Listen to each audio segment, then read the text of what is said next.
Καλησπέρα σας. Βρισκόμαστε και πάλι στο τακτικό μας ραντεβού Κυριακή βράδυ στο Βιβλιοβούλιο, στο κανάλι της Βουλής και έχουμε την ιδιαίτερη χαρά να φιλοξενούμε απόψε τον κύριο Μετίν Αρντιτή, συγγραφέα πολλών βιβλίων, πολυβραβευμένο. Ανάμεσα στα πολλά βραβεία που έχει πάρει είναι το βραβείο Μετερανέ, το βραβείο Ζαν Ζιονό, με πλήθος έργων και πεζογραφικών και έχει γράψει και μυθιστορήματα, έχει γράψει και δοκίμια. Είναι ένας άνθρωπος πολυταξιδεμένος, ζει στην Ελβετία, αλλά έχει και μία καταγωγή από την Τουρκία, από την οποία έφυγε νέος, και ζει βέβαια και στο Παρίσι, όπου δραστηριοποιείται ιδιαίτερα συγγραφικά, αλλά και στη Γενέβη, όπου έχει διατηρεί δύο ιδρύματα. Θα τα συζητήσουμε, είναι πολύ ενδιαφέρον αυτό το σημείο, καθώς τα ιδρύματα αυτά έχουν πολύπλευρη δράση στην Παλαιστίνη.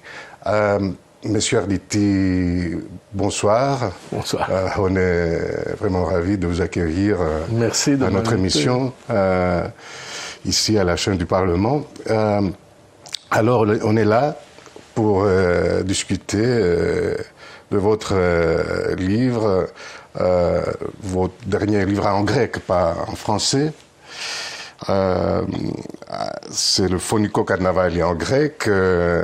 C'est un livre très intéressant, un roman historique, mais qui soulève beaucoup de questions de notre époque. Et c'est surtout ça dont on va discuter. Alors, on peut commencer en disant qu'il s'agit d'une histoire qui se passe en Venise au XVIe siècle aussi, c'est vrai, oui. C'est une vieille histoire de Venise qui a des conséquences aujourd'hui, parce qu'il y a des mouvements de fraternité qui ont une action assez, comment dire, extrémiste le moins qu'on puisse dire. Alors, je ne sais pas si vous voulez vous exprimer de... Alors, donc, le roman se passe de nos jours, mais il y a des allers-retours, ouais. à Venise. Alors, évidemment, de nos jours,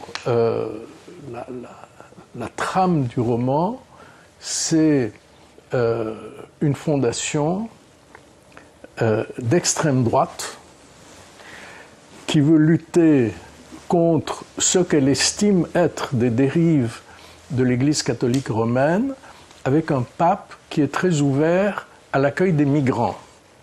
Et donc il y a une dimension politique.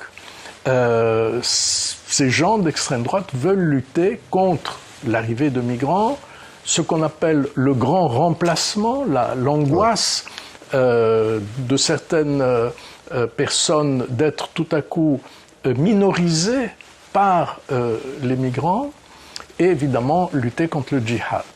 Ça, c'est ce qui enclenche l'histoire. Ouais. Et donc, c'est une lutte entre... Parce que là-dedans, il y a effectivement des fondations, des associations, mais il y a aussi des grands personnages de l'Église, notamment un cardinal qui est une personnalité très, très forte, très brillante, Fernandez Diaz, le cardinal espagnol, très dur, très à droite, mais aussi très, très brillant, très contre le pape. Et donc il y a une lutte de nos jours entre ces deux tendances de l'Église romaine. Mais il se trouve, par le biais de l'histoire et de l'intrigue, que tout à coup, il y a un lien entre ce qui se passe aujourd'hui et ce qui s'est passé il y a 5 siècles. Et ce qui s'est passé il y a 5 siècles reste encore aujourd'hui, enfin, à part l'explication que donne mon roman, mais il y avait quand même, jusqu'à ce que je découvre la vérité, il y avait un mystère. Et le mystère est le suivant. C'est l'histoire de Copernic. C'est l'histoire de Copernic. Et c'est pas rien. C'est pas rien. C'est-à-dire, Copernic, en 1496, est un jeune homme, jeune moine. Il va à Bologne étudier le droit canon. Donc, sa vie, c'est l'Église. Et il loge, c'est authentique, chez le professeur Novara, qui est professeur d'astronomie. Et il devient un passionné d'astronomie. 1496. Il publie son grand œuvre qui met en avant ce qu'on appelle l'héliocentrisme, c'est-à-dire que le Soleil est au centre de l'univers et la Terre tourne autour du Soleil. Je pense qu'il a publié juste avant sa mort. Exactement, 1543.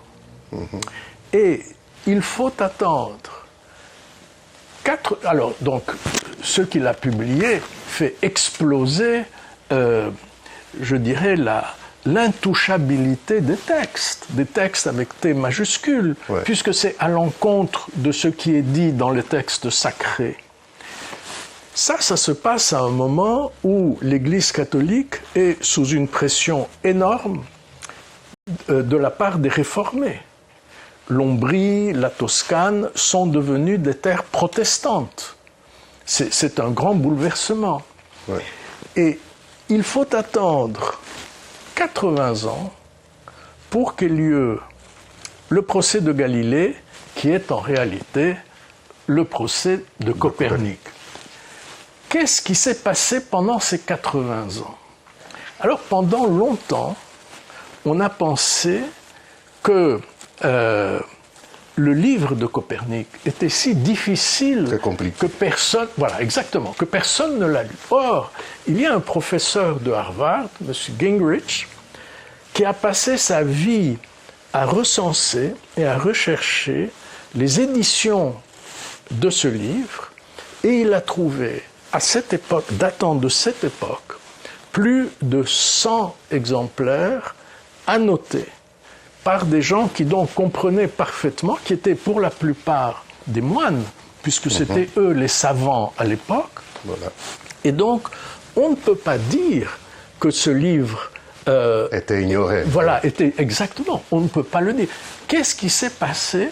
Et donc, il s'est passé quelque chose qui est l'histoire de ce roman, avec beaucoup d'assassinats.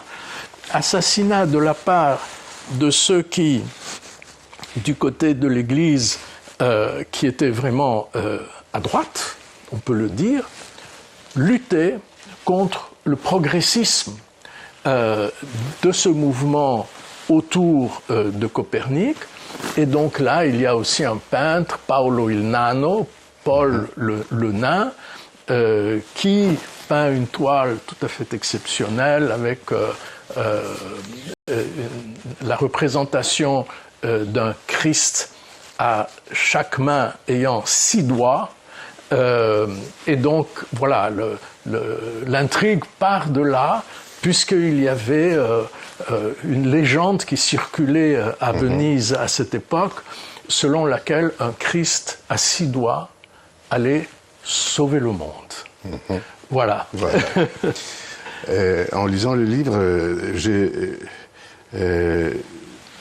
j'ai eu comme si j'avais déjà vu, parce que cette organisation d'extrême droite, par exemple, la manière dont elle agit nous soulève ici des mémoires un peu de l'action de l'Aube dorée aussi, alors de l'organisation néo-nazie en Grèce.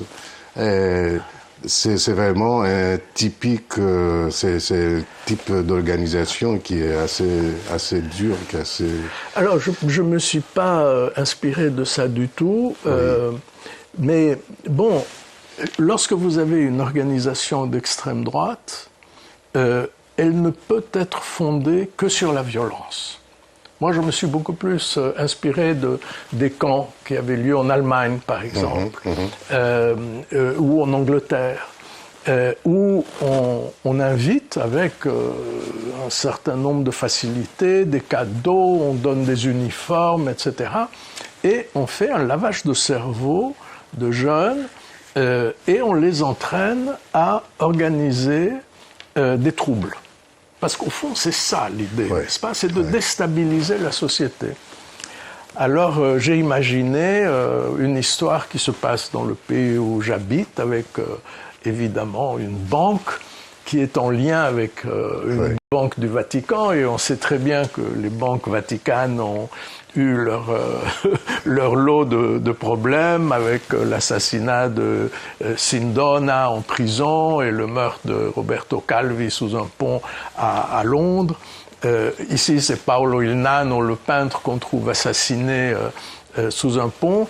Et puis, aujourd'hui, évidemment, enfin, la partie contemporaine de l'histoire, c'est ce Bartolomeo San Benedetto qui a lui-même 6 doigts et qui se prend lui-même pour le Messie, pour le Christ, et qui, à la fin du compte, se fait assassiner dans sa prison romaine. Voilà. Donc, effectivement, tout ça, tous ces mouvements, comme les Black Blocs, par exemple, tous ces mouvements ne fonctionnent qu'à la violence. Qu'est-ce que vous pensez de cet itinéraire que l'Europe prend maintenant, de ce développement de l'extrême droite? Est-ce que pourquoi cette théorie du grand remplacement, disons, qui est fondamentale dans cette histoire, peut persuader tant de monde de sa, entre guillemets, vérité? Alors, il y a une partie, évidemment, de propagande, et puis il y a une partie de réalité. La propagande, c'est évidemment la tactique habituelle de faire peur.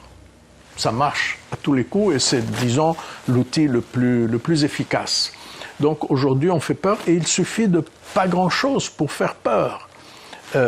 J'étais, il y a 3-4 jours, à Paris, à la gare de Lyon, pour prendre mon train pour Genève, et il y a 2 jours, il y a 3 personnes qui se sont fait poignarder à la gare de Lyon.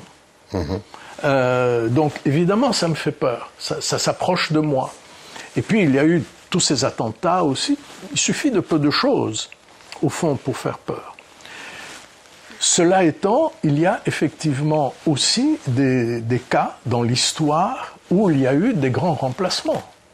En Amérique, aux États-Unis, il y avait les Indiens et il y a maintenant, en très grande majorité, les Blancs venus d'Europe. Voilà. En Palestine, entre 1870 et 1872, c'était le régime ottoman.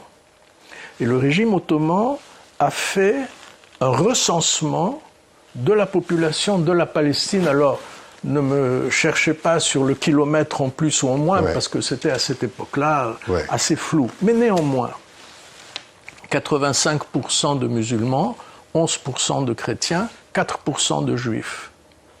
Aujourd'hui, la situation a évolué. Vous avez moins de chrétiens, ça c'est certain. Et puis vous avez si vous prenez Israël des frontières 67 plus la Cisjordanie plus Gaza, vous avez à peu près moitié-moitié, 7 millions et demi de juifs, 7 millions et demi d'arabes. Parmi les arabes, il y a des chrétiens. Il n'y a pas de juifs, mais il y a des chrétiens. Il y avait des juifs à l'époque, mais ils se sont fondus dans Israël. Donc, le grand remplacement n'est pas complètement une théorie. Mais évidemment, aujourd'hui, on en est loin. Et puis, il y a des contrôles. À l'époque, les Européens allaient en Amérique. Il n'y avait aucun contrôle. Ils étaient libres d'y aller. Aujourd'hui, il y a des contrôles, il y a des limites. Mais néanmoins, ça fait le jeu d'un certain nombre de personnes et de partis d'extrême droite qui jouent sur cette corde. Et il y a quelques intellectuels qui nourrissent ce mouvement. Évidemment que ça fait peur, ça c'est sûr. Ça fait très peur parce qu'on est en train de perdre ce que l'Europe a comme valeurs judéo-chrétiennes. Et ces valeurs sont des valeurs de fraternité. Mais c'est vrai aussi que c'est très difficile d'imposer ces valeurs lorsque l'on est débordé et lorsque l'on est apeuré. Ouais.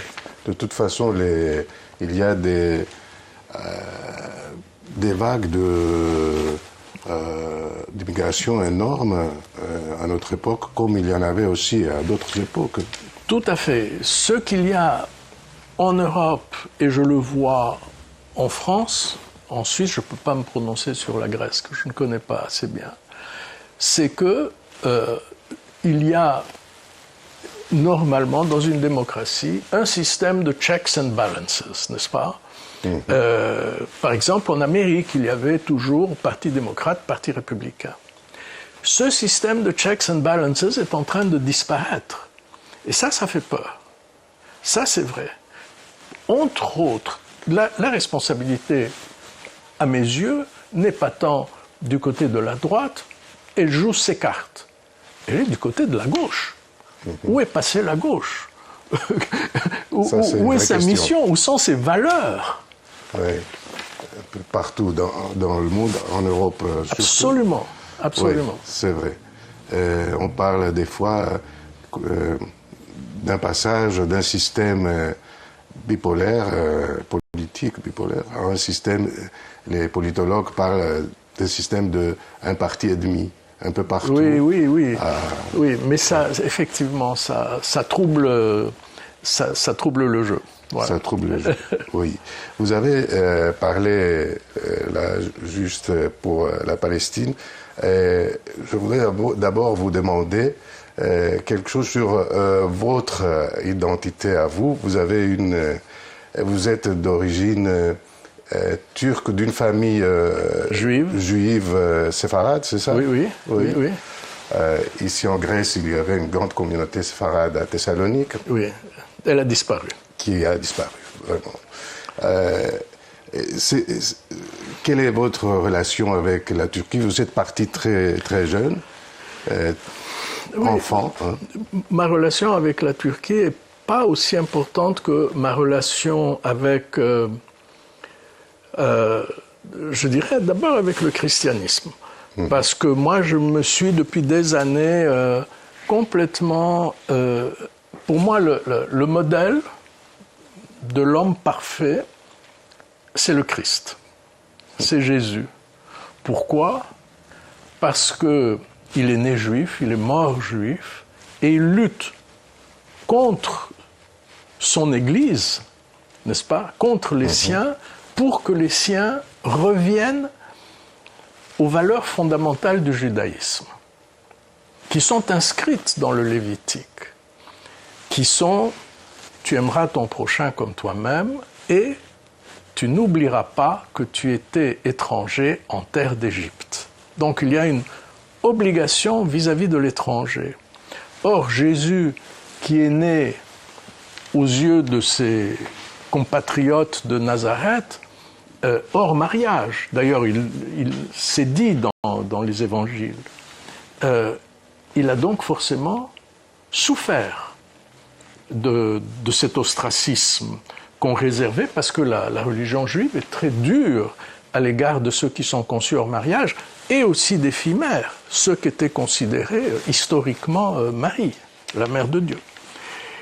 Et donc, aujourd'hui, moi je suis très actif dans les rapports entre juifs et arabes. J'ai 2 fondations qui sont actives là-bas, vous le savez, et je me retrouve un peu à, évidemment, une échelle très, très petite, dans cette même logique de lutter contre les miens pour que les miens respectent les valeurs fondamentales sur lesquelles s'appuie le judaïsme.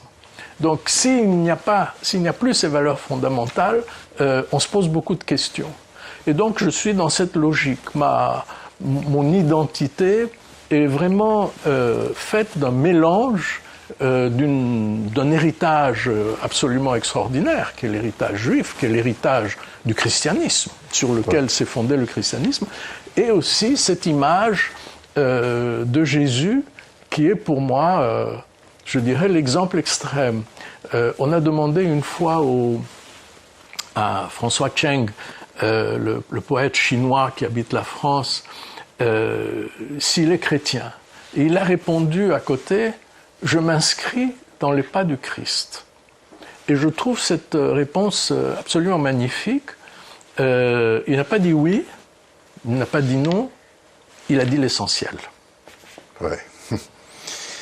Vous avez déjà dit, vous disposez de 2 fondations qui sont très actives à Palestine, pas en ce moment évidemment, mais... En ce moment aussi. Ah oui, oui, absolument. Ah oui, oui.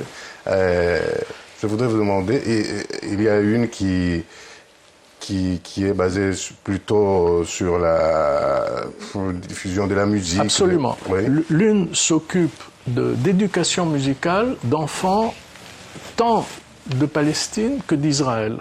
Mais elle s'occupe surtout là où elle peut apporter quelque chose. Et évidemment, les besoins sont beaucoup plus importants en Palestine qu'en Israël, qui est un pays qui a une grande tradition musicale. Et donc là, nous avons fait beaucoup de choses avec beaucoup de conservatoires, beaucoup d'écoles de musique. Là, pour l'instant, depuis ces quelques dernières années, il y a une école de chant qui est à Hébron et à Bethléem, dont nous prenons en charge tous les salaires. Et puis nous faisons d'autres choses aussi dans d'autres écoles avec des Juifs et des Arabes en Israël. Et puis, il y a cette autre fondation, la Fondation Arditi pour le dialogue interculturel, où là, nous avons interrompu, pour des raisons évidentes, nos activités depuis le début de l'année passée. Nous n'avons pas attendu le 7 octobre, nous les avons interrompues brutalement, de ma volonté, au moment où il y a eu ce gouvernement raciste. Qui a été formé par Netanyahou, avec Smotrich et Ben-Gvir. Et là, je ne souhaitais pas que nous soyons en quelque sorte une sorte d'alibi pour qu'on dise « Ah, mais vous voyez, il y a toujours des relations entre Juifs et Arabes ». Parce que fait notre fondation depuis une quinzaine d'années? Nous organisons des concours d'écriture entre les étudiants de toutes les universités d'Israël, les universités, les grands instituts, et même une université Ariel qui se trouve en Cisjordanie, qui elle a demandé à participer à ce concours. Et ce concours consiste pour les étudiants à écrire une fiction, une nouvelle, liée à la problématique, comme ils le veulent, sujet libre, mais lié à la problématique, où les étudiants israéliens juifs doivent l'écrire en se mettant dans la peau d'un Israélien arabe.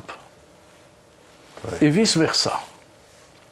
Voilà, ça c'est ce que... Ça c'est très impressionnant et très important. Oui. Je crois. Ouais. Oui, oui, Ouais. je crois. Alors maintenant, évidemment, on attend un petit peu. Tout d'abord, les universités, en plus avec le 7 octobre, les universités sont dépeuplées.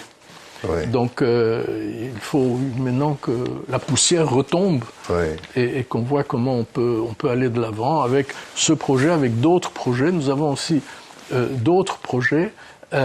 Simplement, maintenant c'est la guerre. Je veux dire, voilà. Comment vous voyez finir cette histoire-là? Je ne sais pas. Vraiment, je ne sais pas. Je peux vous faire 2 réponses parfaitement sincères et totalement contradictoires. Je peux vous dire, en tant que juif né dans un pays musulman, la Turquie, mais la Turquie, c'était l'Empire ottoman bien avant ma naissance, mais c'était l'Empire ottoman dans toute cette région du Proche et du Moyen-Orient. Juifs et musulmans se sont toujours parfaitement entendus. Quasi pas, comme tous les voisins. Oui. Mais parfaitement entendu. Il n'y avait pas un tel antagonisme qu'il y a eu, par exemple, entre la Grèce et la Turquie. Pas du tout. Et donc, et puis finalement, malgré un certain nombre de paramètres sur lesquels on pourrait revenir et qui devraient être corrigés, malgré tout, dans les frontières d'avant 67 en Israël, les rapports n'étaient pas si mauvais. Il y a des Arabes israéliens qui sont à la Knesset, au Parlement. Voilà, il y a une vie sociale qui fonctionne et qui est quand même relativement harmonieuse, acceptable. Donc, fondamentalement, il y a eu une longue histoire de cohabitation entre juifs et arabes. Et donc là, je peux vous tenir un discours optimiste en disant, une fois que la poussière sera retombée, on pourrait chercher une manière de cohabiter. Et puis, quand je vois ce qui se passe, qui casse un petit peu le modèle, je ne peux pas m'empêcher d'être extrêmement pessimiste. Je ne sais pas ce qui s'est passé. Vraiment, je ne sais pas ce qui s'est passé pour qu'un pays qui est quand même le porteur du judaïsme, et c'est-à-dire le porteur des grandes valeurs monothéistes, des grandes valeurs de charité et d'amour, se retrouve avec comme ministre ce que j'ai cité tout à l'heure. C'est quand même incroyable. Je n'arrive pas à le croire. Donc, je ne sais pas. Vraiment, je ne sais pas. Je m'accroche à l'espoir et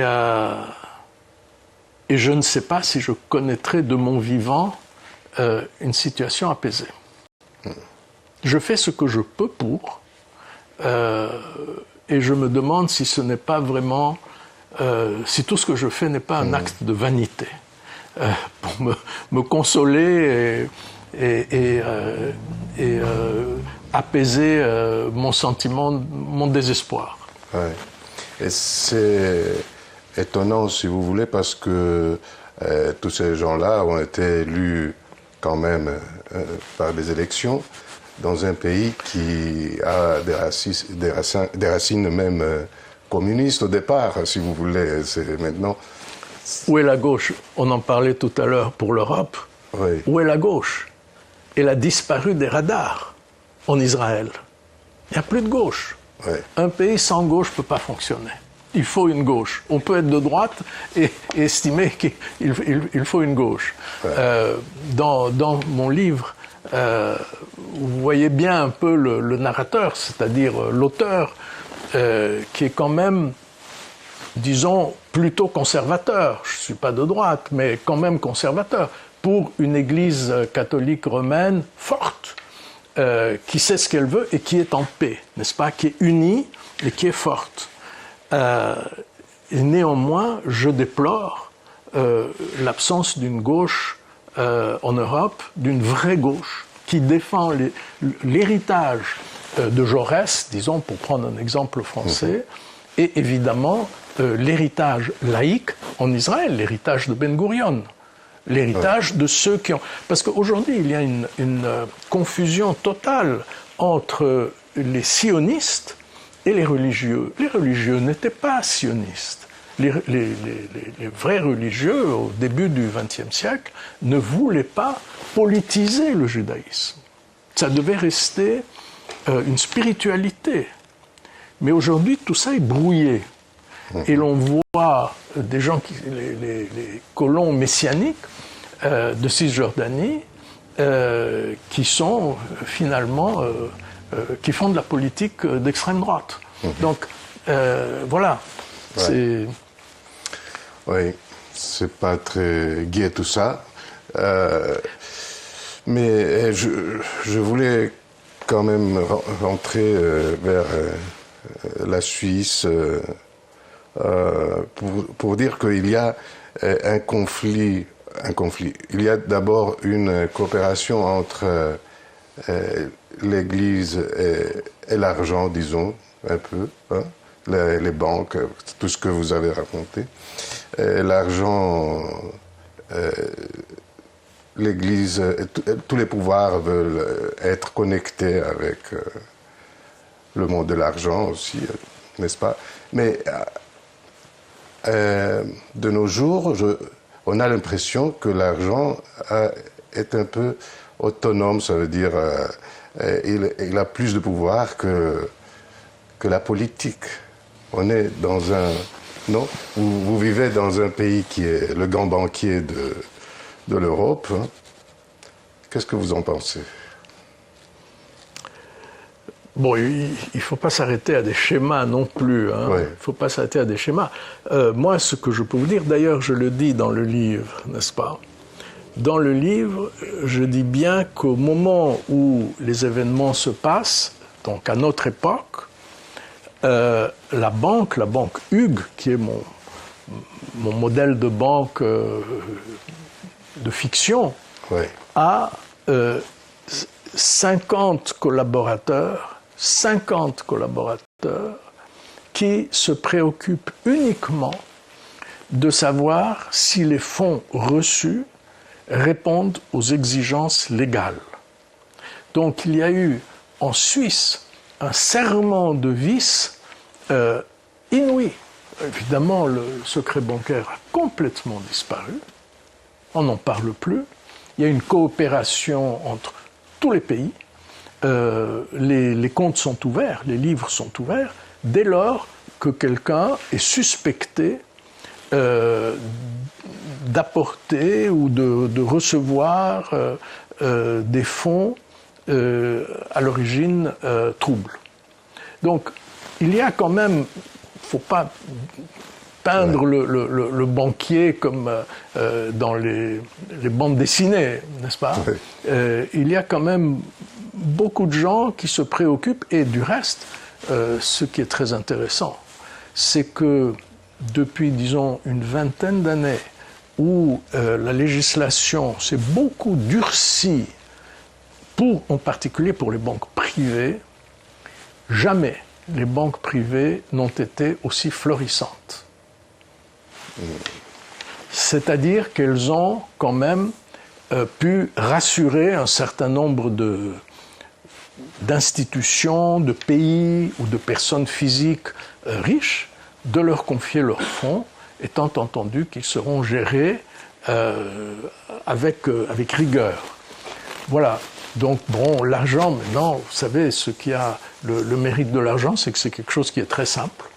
On sait exactement où on est, ce qu'on a, et donc ça permet aussi de faire des raisonnements beaucoup plus simples que le sexe des anges. Oui. Oui. Et un dernier mot, je voudrais qu'on parle un peu de votre héros, qui est le protagoniste ici, qui est un personnage très sympathique, très, comment dire, excellent, je dirais. C'est un personnage... Vous parlez duquel? Parce que Bénédicte oui, du professeur? Le professeur, oui, bien sûr. Bénédicte Hugues. Oui. Un personnage positif. Très positif, oui, professeur de latin, Oui. très curieux, qui effectivement met en route toute cette interrogation à partir d'une lettre qu'il découvre cachée dans une traduction de Boès. Ça, c'est quand même, c'est le propre d'un grand intellectuel. Et puis, c'est vrai qu'il est... c'est un personnage attachant qui a des problèmes avec son fils et qui se réconcilie avec son fils. Ça, c'est un thème qui vous préoccupe. Je crois qu'il n'y a pas une ligne que j'ai écrite qui ne soit pas liée à des questions de filiation. Moi, j'ai grandi loin des miens, et donc c'est évidemment un sujet, comme on dit. Oui, c'est un personnage que, il se retrouve, il quitte complètement la sphère universitaire pour se retrouver dans le rôle d'une sorte de Indiana Jones latiniste. Effectivement, c'est un personnage attachant. Oui. Bon, mais il a aussi ses côtés. Il a quand même cassé la mâchoire de son fils un jour, quand il était furieux contre son fils. Donc il a vécu aussi avec cette croix. Tous mes personnages ont quelque chose de la croix. Mado, la jeune fille adoptée par un valaisan, ou Blaise le prêtre, qui a vécu l'inceste, auquel il a participé avec sa mère, et qui n'arrive plus à vivre avec ce souvenir. C'est trop lourd pour lui. Et qui se retrouve aussi mêlé à effectivement ce projet de tuer le pape à Casa Santa Marta. Puisque vous savez que le pape habite maintenant à Casa, où j'ai habité aussi. Ah oui? Oui, j'étais donc pour l'écriture de ce roman, comme je suis ambassadeur de bonne volonté de l'UNESCO, j'ai pu... Depuis 2012, c'est ça? Depuis 2012, exactement. J'ai pu recevoir je voulais consulter des livres à la Bibliothèque Vaticane, donc les scènes de la Bibliothèque Vaticane, je les ai vécues, et avec l'invitation de la Bibliothèque Vaticane, en étant diplomate, je pouvais avoir une réservation à Casa Santa Marta. Et donc j'ai habité pendant 5 jours, je crois, là-bas, et on voit... on est prié de ne pas s'adresser au pape. Mais il est là, il est dans la salle à manger, je le voyais faire ses toasts, il se lève seul, il va faire ses toasts, il va au micro-ondes, etc. Mais évidemment, ça c'était pour le roman très, très nourrissant, parce qu'on se dit, mais au fond, il prend un risque fou. Alors il y a 1 ou 2 personnes à l'entrée pour la sécurité, mais sinon il prend un risque fou. Donc on peut aussi saluer le courage du pape. Hein. On peut ne pas partager toutes ses idées, mais on peut saluer son courage. Oui, et sa simplicité. Et sa simplicité. Oui, aussi. Oui. Et on n'a rien dit sur le film qui va être apparu dans quelques mois, c'est ça? Voilà. Il sort et là-dedans, il y a un intérêt grec aussi. Hein? Bien sûr, puisque donc le film a été tourné d'après mon roman L'enfant qui mesurait le monde, et en grec c'est to pédi pou metrousse to cosmo, quelque chose comme ça. Et donc l'histoire se passe dans le roman dans une île qui s'appelle Kalamaki, que j'ai inventée parce qu'il me fallait un vestige de théâtre antique. En réalité, l'histoire se passe à Spetses. Ça a été filmé à Spetses. Mais on ne pouvait pas dire Spetses parce qu'on a monté ensuite le théâtre antique comme si c'était à Spetses. Donc évidemment, ça me touche parce que c'est mon roman. Ça me touche parce que j'ai une maison à Spetses depuis 40 ans et j'y vais tout le temps. Et puis, ça me touche aussi parce que j'ai joué... Oui, vous jouez un rôle. Et pas n'importe lequel, le Pope. Papa Cosmas. Oui. Le metteur en scène, c'est Takis Kandelis, oui. Le metteur en scène. La production est franco... Voilà, très franco-grec, hein, disons, voilà. Et puis, alors, ce qu'il y a d'extraordinaire dans ce film, c'est la photo, puisque l'opérateur, c'est vraiment magnifique, hein. L'opérateur, c'est Yorgos Arvanitis, qui était l'opérateur, je dirais presque légendaire, d'Angelopoulos. D'Angelopoulos, bien sûr. C'est lui qui a eu le prix, la Palme d'Or au Festival de Cannes pour Ulysse. Et donc c'est un homme extraordinaire que j'ai eu beaucoup de plaisir mais d'une simplicité, d'une modestie formidable, et puis qui a la Grèce au bout de ses doigts, enfin qui comprend la lumière, il y a un dialogue, et c'est magnifique. En même temps, il n'a pas fait un film carte postale, il a fait un vrai film, c'est la vraie Grèce.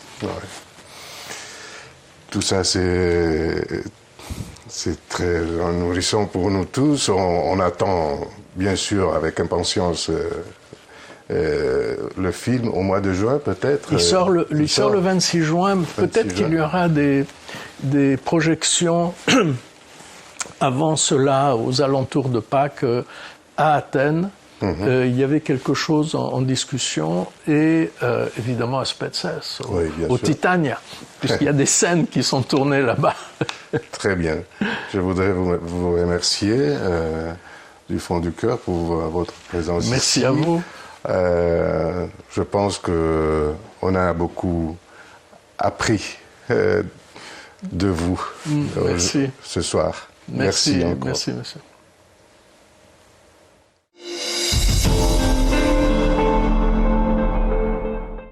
Ο Βασίλης Κιμούλης είναι συνάδελφος. Προέρχεται από το χώρο της δημοσιογραφίας. Είναι ένας εκλεκτός συνάδελφος, αλλά απόψε δεν είναι να μιλήσουμε για δημοσιογραφία, είναι να μιλήσουμε για ένα βιβλίο, το πρώτο του πεζογραφικό βιβλίο, κυκλοφορεί από τις εκδόσεις ΕΟΡΑ. Το βιβλίο είναι ένα βήμα προς αυτό που λέμε μεταμοντέρνο, αλλά έχει και χαρακτηριστικά τα οποία υπερβαίνουν το μεταμοντέρνο. Τι θέλω να πω. Ο Κιμούλης ξέρει πολύ καλά τι γίνεται στο χώρο της λογοτεχνίας και έχει τον τρόπο να συνομιλεί με διάφορα λογοτεχνικά ρεύματα χωρίς να υποτάσσεται σε κανένα. Αυτό κάνει στο βιβλίο του. Βλέπουμε ότι τα κείμενά του μπορεί να παραπέμπουν σε πολλά και πολύ διαφορετικά λογοτεχνικά είδη μεταξύ τους, από αστυνομικό μυθιστόρημα μέχρι αυτό που λέγεται εγκυκλοπαιδικό, δηλαδή ένα μυθιστόρημα το οποίο στηρίζεται σε γνώσεις, σε φιλοσοφία, σε ιστορία και επίσης μπορεί να παραπέμπει σε θεμέλια της ιστορίας του μοντερνισμού, όπως είναι ο Οδυσσέας του Τζόις, όπου ο Βασίλης παίζει με πολλά και διαφορετικά πράγματα, παίζει με το χρόνο, πηγαίνει μπροστά ή πίσω στο χρόνο, ανακατεύει διαφορετικούς αφηγηματικούς χρόνους, χρησιμοποιεί πρόσωπα τα οποία μοιάζουν με χαρακτήρες αλλά στην πραγματικότητα είναι πρόσωπα σκιώδη, κόβει τις φράσεις. Οι ιστορίες του μπορεί να ξεκινούν με αρχή, αλλά να μην έχουν τέλος, ή να έχουν τέλος, αλλά να ξεκινούν in media res, δηλαδή στη μέση της δράσης και όχι στην αρχή. Είναι ένα βιβλίο το οποίο ψάχνει και ψάχνεται. Είναι ένα βιβλίο το οποίο συνομιλεί με ρεύματα της εποχής και ταυτόχρονος αναδεικνύει ολόκληρες ιστορικές περιόδους της λογοτεχνίας. Είναι ένα βιβλίο το οποίο μιλάει για την καθημερινότητα, ενώ από την άλλη πλευρά βάζει παλιά ζητήματα για την λογοτεχνία και για την ανθρώπινη ύπαρξη. Είναι ένας καινούριος συγγραφέας, ο οποίος είναι φανερό ότι έχει πολλά να μας πει και περιμένουμε να δούμε τι θα μας πει στο μέλλον.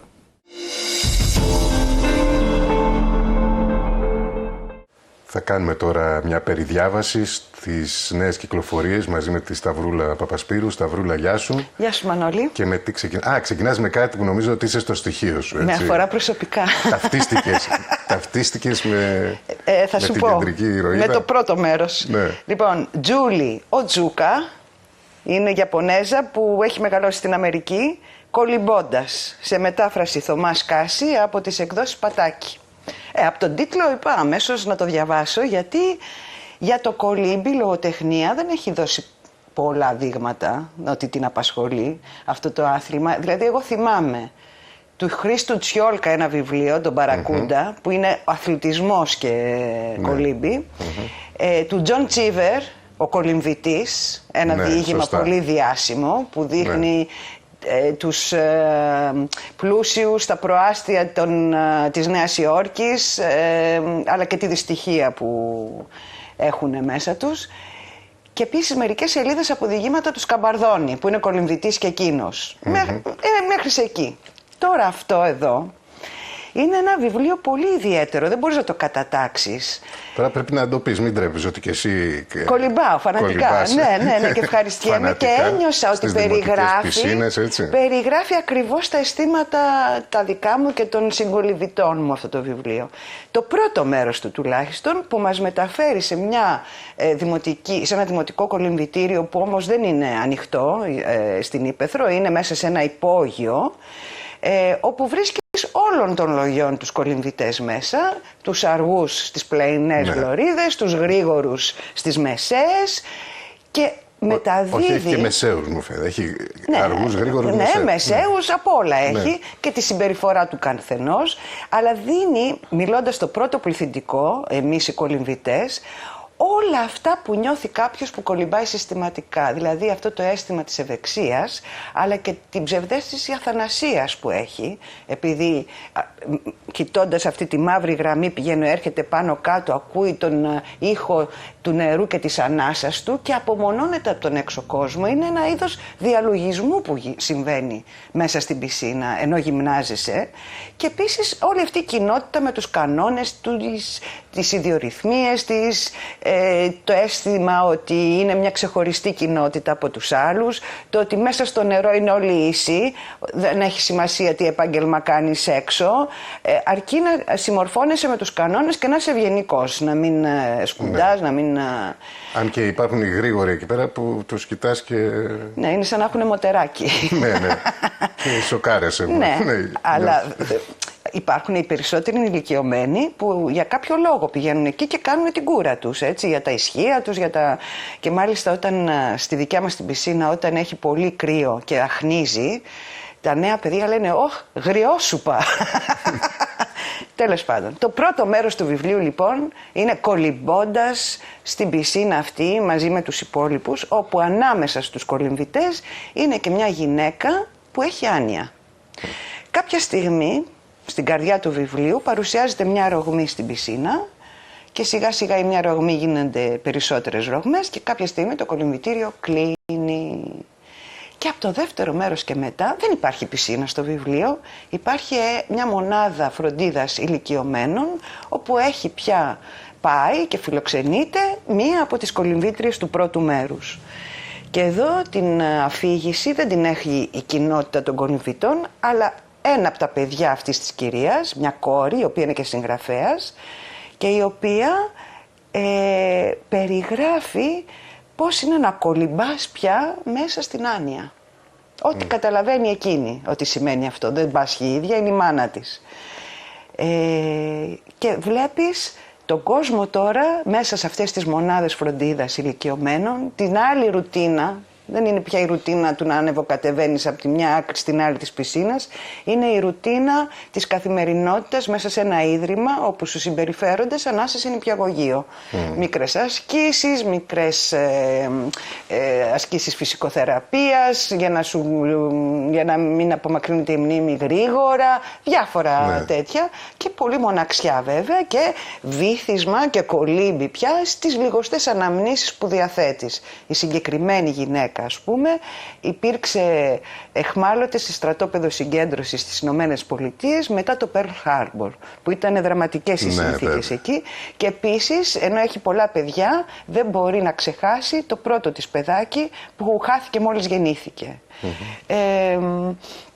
Η πρόζα της ο Τσούκα είναι διαυγής, έτσι, πολύ... και είναι ένα μοσαϊκό από στιγμιότυπα που με έναν τρόπο σου λένε σήμερα είμαστε, αύριο δεν είμαστε. Σήμερα νιώθουμε αθάνατοι κολυμπώντας και την άλλη στιγμή είσαι στο έλεος των γιατρών, των νοσοκόμων και κυρίως αυτό, η άνοια δηλαδή είναι μια πολύ, πολύ δυσάρεστη κατάσταση, ειδικά άμα έχεις εκλάμψεις που και συνειδητοποιείς σε τι κατάσταση βρίσκεσαι.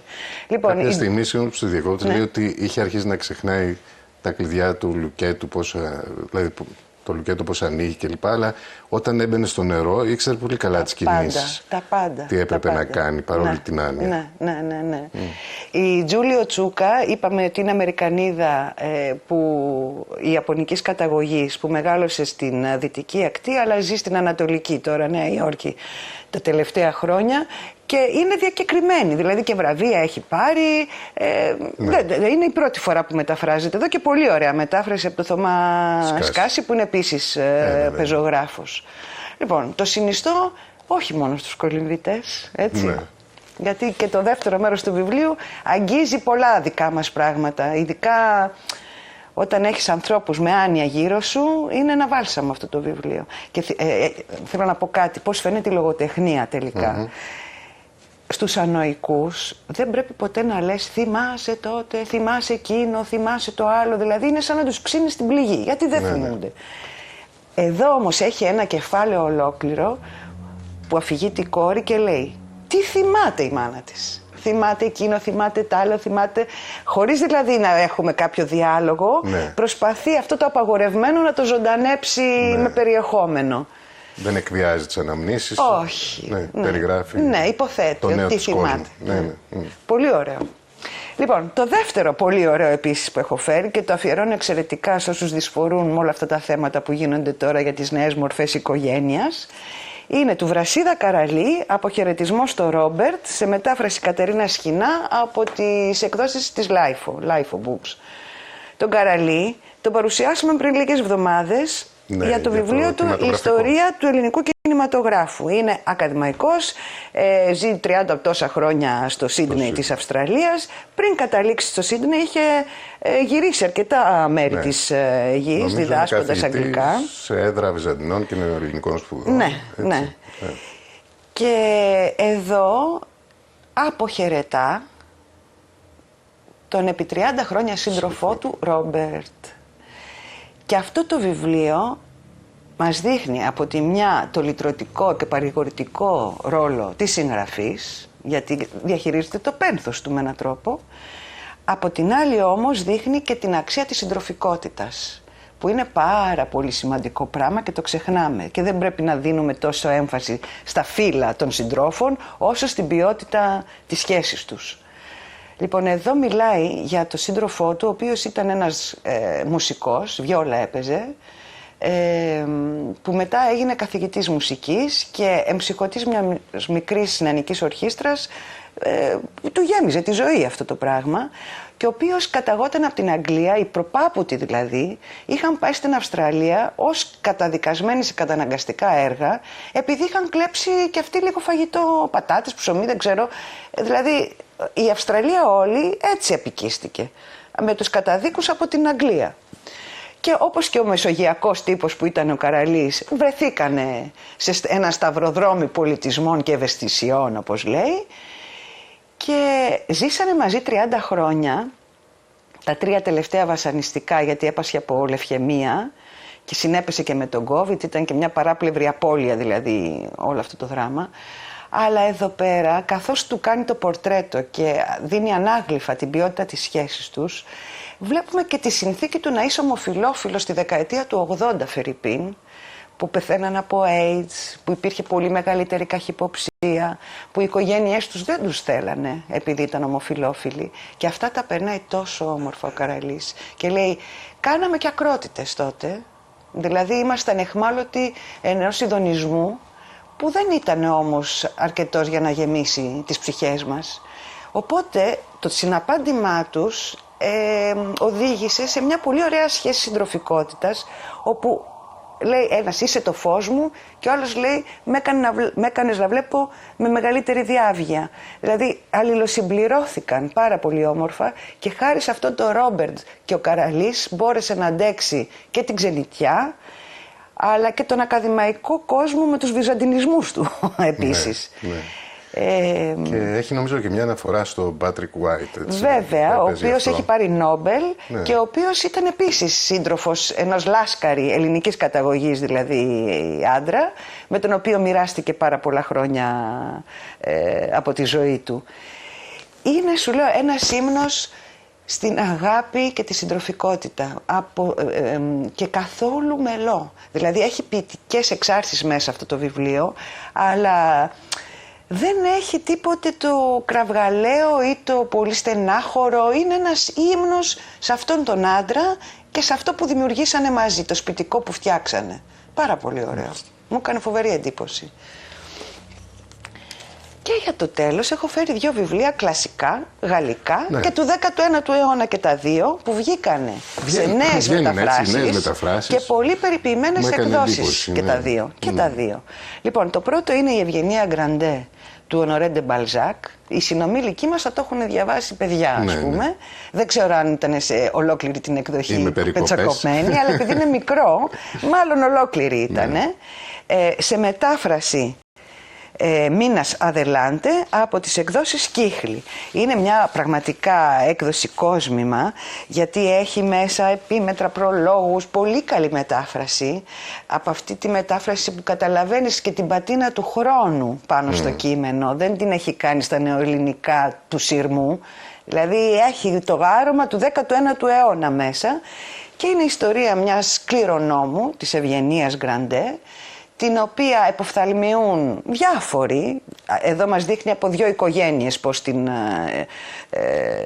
επιδιώκουν ένα γάμο μαζί της, γιατί έχει τεράστια περιουσία, την οποία έχει αποκτήσει ο κύριος Γκραντέ, ο πατέρας της, λίγο μετά την Γαλλική Επανάσταση. Έχει βρει τους τρόπους που έχει αρπάξει κάθε ευκαιρία που παρουσιαζόταν για να αποκτήσει γη και αμπέλια. Και ενώ παρουσιάζεται προς τα έξω ως ένας αγαθός βαρελοποιός, ας πούμε, και αμπελουργός, είναι ένας τύπος killer. Και είναι η εποχή που αρχίζει ο καπιταλισμός. Και ενώ νομίζουμε ότι τώρα η κυριαρχία του χρήματος είναι καθολική, πού να δείτε τότε τι γινότανε. Για τον Μπαρά που ξεπουλάει ο άλλος και την κόρη του. Την κάνει να απαρνηθεί την κληρονομιά της συζύγου, της μητέρας της, για να την πάρει ο ίδιος. Και τι λοβιτούρες γίνονται και τι μηχανογραφίες για να καρποθεί κι άλλα λεφτά. Κι άλλον παρά. Θυμάμαι του Θεοτόκη τη φράση από την τιμή της αγάπης. Ανάθεμα τα τάλαρα. Δηλαδή είναι κάτι συγκλονιστικό. Τιμή και το χρήμα. Η τιμή και το χρήμα. Η τιμή και το χρήμα. Δηλαδή είναι μια ευκαιρία να ξαναδιαβάσουμε κι εμείς τα ίδια βιβλία.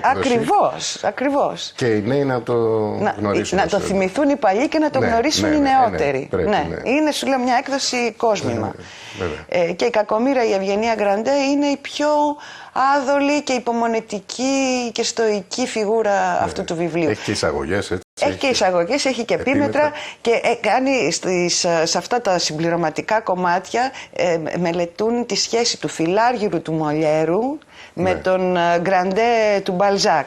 Μάλιστα. Που είναι ο ένας προκαλεί γέλιο, ο άλλος όμως προκαλεί φόβο του Γκραντέ.